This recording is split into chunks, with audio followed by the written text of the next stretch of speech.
تو ایسا ہی ان کے ساتھ معاملہ ہوا۔ جب وہ عین آخری وقت آ گیا ان کا، اب انہوں نے توبہ استغفار بڑی کثرت کے ساتھ کی۔ اب اللہ رب العزت کی رحمت تھی، کوئی نہ کوئی بہانہ بننا تھا، اور یونس علیہ السلام اللہ تعالیٰ کی طرف سے پیغام کا انتظار کیے بغیر اس بستی کو چھوڑ کر چلے گئے۔ تو مفسرین کرام نے بڑی حکمتیں لکھی ہیں کہ ان کا اللہ تعالیٰ کی اجازت کے بغیر چلے جانا یہ بھی اللہ تعالیٰ کی ذات کو ناگوار گزرا ہوگا، تو ان پر عذاب ٹل گیا۔ یونس علیہ السلام نے جب دیکھا کہ عذاب نہیں آیا تو دوسرے دن وہ اس بستی کو چھوڑ کر چلے گئے اور سوچنے لگے اب اگر عذاب تو نہیں آیا میری دعا پر، انہوں نے پھر دوبارہ پہلے سے زیادہ ٹھٹھا اڑانا ہے میرے زیادہ مذاق اڑائیں گے کہ تم تو کہہ رہے تھے کہ عذاب آئے گا مگر ہم نے توبہ کر لی اور عذاب تو نہیں آیا۔ یہ سوچ کر آپ وہاں سے تشریف لے گئے۔ جب دریا کے کنارے پہنچے، دجلہ کا ذکر ہے تاریخ کی کتابوں میں، دریا کے کنارے پہنچ گئے، کشتی کا انتظار کرنے لگے کہ جب کشتی آئے گی تو دوسری طرف چلا جاؤں گا۔ کشتی والا آیا، رش زیادہ تھا، اس نے کہا حضرت بات یہ ہے کہ زیادہ بندے تو نہیں آ سکتے، آپ اپنی اہلیہ کو ہمارے ساتھ روانہ کر دیں اور پچھلی کشتی آ رہی ہے آپ اس پہ سوار ہو جائیں۔ آپ نے اپنی اہلیہ کو اس پر سوار کر دیا، وہ کشتی آگے چلے گی، دوسری آ گئی، دوسری پر سوار ہونے لگے تو بچے تھے دو ساتھ ان کے، ایک کنارے پر کھیل رہا تھا، اس کا پاؤں پھسلا، وہ دریا کے اندر گر گیا، دوبارہ اس کا چہرہ باہر ہی نہ نکلا، وہ غرق ہو گیا، نیچے چلا گیا۔ اب دوسرا جو تھا اس کو کوئی جانور اٹھا کے لے گیا، بھیڑیا وغیرہ۔ جب یہ اچانک معاملہ ہو گیا نا تو یونس علیہ السلام سمجھ گئے کہ یہ اللہ تعالیٰ کی طرف سے امتحان شروع ہو چکا ہے۔ تو جب یہ سمجھ لیا، صابر شاکر بندے تو وہ پہلے ہی تھے اللہ تعالیٰ کی بارگاہ کے، کشتی آئی، سوار ہو گئے، چلنے لگے، اب کشتی درمیان میں جا کے چکولے کھانے لگ گئی، ڈوبنے لگی۔ تو لوگوں نے کہا کہ یہ کیا معاملہ ہو گیا، یہ کیوں ڈوبنے لگ گئی؟ آپ نے فرمایا کہ اس کشتی پر ایک ایسا بندہ موجود ہے جو اپنے رب کا بھاگا ہوا ہے، اپنے مالک کا غلام ہے، بھاگا ہوا ہے، وہ موجود ہے، اس کو نیچے اتار دو تو کشتی بچ جائے گی ورنہ سارے کے سارے چلے جائیں گے۔ انہوں نے کہا یہ کون ہے غلام؟ آپ نے فرمایا کہ وہ میں ہوں، اپنے رب کا بھاگا ہوا غلام۔ آپ نے آپ کو سامنے پیش کر دیا۔ کہنے لگے نہیں جی آپ تو اللہ کے بڑے برگزیدہ بندے ہیں، آپ تو نہیں ہو سکتے، کوئی اور ہوگا۔ آپ نے فرمایا وہ قرآن نکال لو۔ وہ پرچیاں ڈالی گئیں، قرآن نکالا تو نام یونس علیہ السلام کا نکل آیا۔ دوبارہ پھر یونس علیہ السلام، تیسری مرتبہ پھر یونس علیہ السلام۔ پھر اس کے بعد آپ نے فیصلہ کر لیا کہ اگر آپ مجھے نہیں دریا میں گراتے تو میں خود ہی دریا میں چھلانگ لگا دیتا ہوں۔ جب یونس علیہ السلام نے دریا میں چھلانگ لگانے کا ارادہ کیا نا تو آپ نے دریا میں چھلانگ لگائی تو اللہ رب العزت نے مچھلی کو حکم ارشاد فرمایا کہ مچھلی اب تو منہ کھول لے، تیرے اندر میرا نبی آ رہا ہے، میرے نبی کو کوئی تکلیف نہ پہنچے، ان کے جسم کو کوئی گزند نہ پہنچے، ان کی کوئی ہڈی نہ ٹوٹے، ان کو کوئی تکلیف نہ پہنچے، میرے نبی اور میرے برگزیدہ بندے ہیں۔ اب مچھلی نے ان کو نگل لیا۔ اب مچھلی کے اندر جب تشریف فرما ہوگا نا وہاں پر بھی نبی تھے، معجزات ظاہر ہونا شروع ہو گئے۔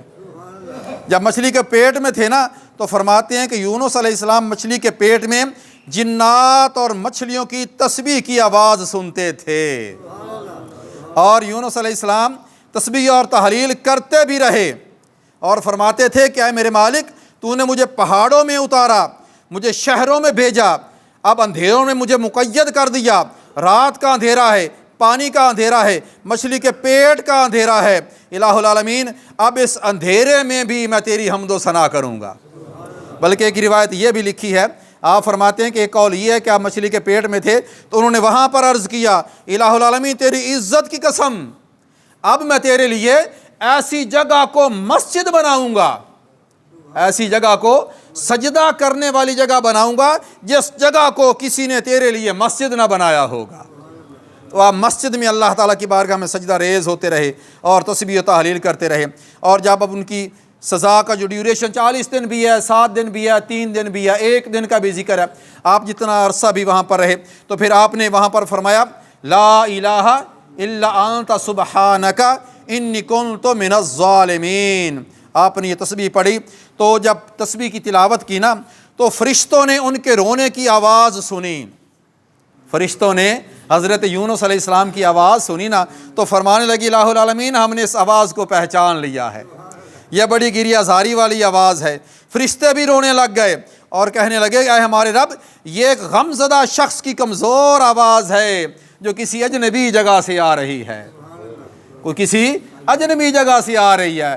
علاقوں میں سے، زمین میں سے تو ہم سنتے تھے نا، اب یہ کسی اجنبی جگہ سے آ رہی ہے۔ اللہ تعالیٰ نے فرمایا ہاں یہ میرا بندہ یونس ہے، اس سے ایک اجتہادی خطا ہو گئی ہے تو میں نے ان کو دریا میں مچھلی کے پیٹ میں اب رکھ لیا ہے۔ فرشتوں نے کہا ہے ہمارے رب یہ بندہ بڑا نیک ہے، صبح و شام اس کے بکثرت نیک اعمال آسمانوں کی طرف آتے رہتے ہیں۔ آپ فرماتے ہیں اللہ رب العزت نے فرمایا ہاں، حضرت یونس علیہ السلام نے کہ فرشتوں نے بھی شفاعت کی، تب اللہ رب العزت نے حضرت جبرائیل علیہ السلام کو اس مچھلی کے پاس بھیجا جس جگہ پر مچھلی نے یونس علیہ السلام کو نگلا تھا، وہیں پر واپس آ گئی۔ فرمایا کہ اب اس میرے یونس کو اگل دے۔ مچھلی دریا کے کنارے پر آئی، منہ کھولا، یونس علیہ السلام کو اگلا۔ جب باہر تشریف لائے حضرت جبرائیل علیہ السلام نے گود میں ان کو لے لیا۔ نبی کا درجہ ہے نا، اللہ تعالیٰ کی طرف سے امتحان ہے نا۔ کہاں پر تشریف لے گئے؟ مچھلی کے پیٹ میں بھی رہے، جب واپس نکلے اللہ رب العزت نے پہلے سے بھی زیادہ پروٹوکول عطا فرما دیا۔ فرمایا جبرائیل علیہ السلام نے گود کر لی، گود میں تشریف لے آئے۔ یونس علیہ السلام اب جب مچھلی کے منہ میں تھے، باہر آ رہے تھے، سامنے جبرائیل علیہ السلام دیکھ کر کہتے ہیں السلام علیکہ یا یونس، یونس تم پر سلامتی ہو، تم پر سلام ہو۔ یونس علیہ السلام جواب دیتے ہیں، حضرت یونس علیہ السلام نے فرمایا اس آواز کے لیے مرحبا ہو جس آواز کے متعلق میرا گمان تھا شاید میں دوبارہ سن نہ سکوں۔ اے جبرائیل تیری آواز کے متعلق مجھے گمان تھا شاید میں دوبارہ سن نہ سکوں، مگر تیری آواز کے لیے مرحبا ہو۔ مچھلی سے کہا تم اللہ کا نام لے کر یونس علیہ السلام کو اگل دو۔ مچھلی نے یونس علیہ السلام کو اگلا، گود میں لے لیا۔ اس وقت یونس علیہ السلام کا جسم اتنا ملائم ہو چکا تھا جیسے نوزائیدہ بچہ ہو۔ تو یونس علیہ السلام جب مچھلی کے پیٹ میں سے باہر تشریف لائے نا، تو آقا علیہ السلام کی ذات برکات نے ارشاد فرمایا، حضرت یونس علیہ السلام ساری زندگی اللہ تعالیٰ کی عبادت کرتے رہے اور مصیبت کے وقت بھی اللہ تعالیٰ ہی کو پکارا۔ حضرت سعد بن ابی وقاص رضی اللہ تعالیٰ عنہ بیان کرتے ہیں آقا علیہ السلام نے ارشاد فرمایا تھا، حضرت یونس علیہ السلام نے مچھلی کے پیٹ میں یہ دعا مانگی، لا الہ الا انت سبحانک انی کنت من الظالمین۔ اللہ رب العزت نے ان کو اندھیرے سے نجات عطا فرما دی اور فرمایا جو بھی مسلمان میری امت کا مصیبت کے وقت، اندھیرے کے وقت جب کوئی اس کو رستہ نظر نہ آ رہا ہوگا، اس وقت فرمایا یہ دعا مانگے گا، اللہ تعالیٰ دعا بھی قبول فرمائے گا اور اس کے نکلنے کا رستہ بھی روشن فرما دے گا۔